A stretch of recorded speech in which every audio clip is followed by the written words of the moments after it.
It's been 2 years since your mom died, right? Almost? Yeah. Is there anything that you think has changed for you in that 2 years? Talking to a child when a loved one is dying or has died is one of the most difficult tasks for any adult. What do you think it will be like to be a mom? Wonderful. One of the many programs at the Max and Beatrice Wolf Children's Center is the Dr. J Children's Grief Program, designed to educate and support children dealing with grief, dying, and the healing process. It's intended to provide expert counseling to children who are really in need of those services. The children can be overlooked, and they're a big part of what's going on.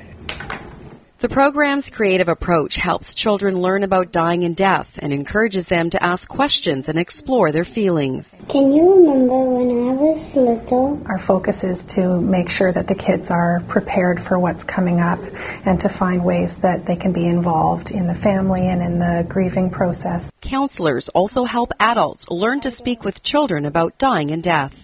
And how can somebody help a child with the grieving process when someone dies? I could tell them that sometimes it happened, it's not their fault, it's no one's fault. It's just life.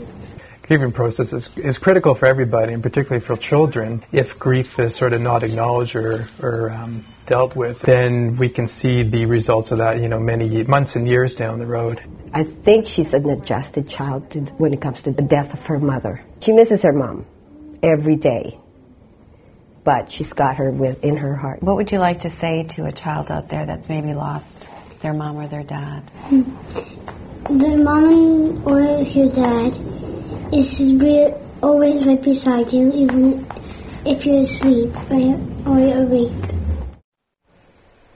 Is she adorable? Mommy's always with her, whether she's asleep or awake. I think that she expressed something, it was nobody's fault, but I think children do feel somehow when their parents die and they're very young that somehow they're responsible for the That's absence. what you have to explain, right? You Right. can't just say they have a cold because they think they're going to get better. So you have to explain it's cancer, it's a tumor. Yeah. So how often do the families visit? It varies. Some families will go just one time and then they feel they're on the right track, they can handle it on their own. Other families, more than a year. Now, the center is actively involved with more than 120 families at any given time and receives numerous referrals each year. And at this time, there's a waiting list. Since the center's inception in 2005, more than 500 families have been supported by a team of counselors. Special events are held throughout the year, of course, on Mother's Day and Father's Day and during the holiday season. Plus, there is a summer camp for the kids.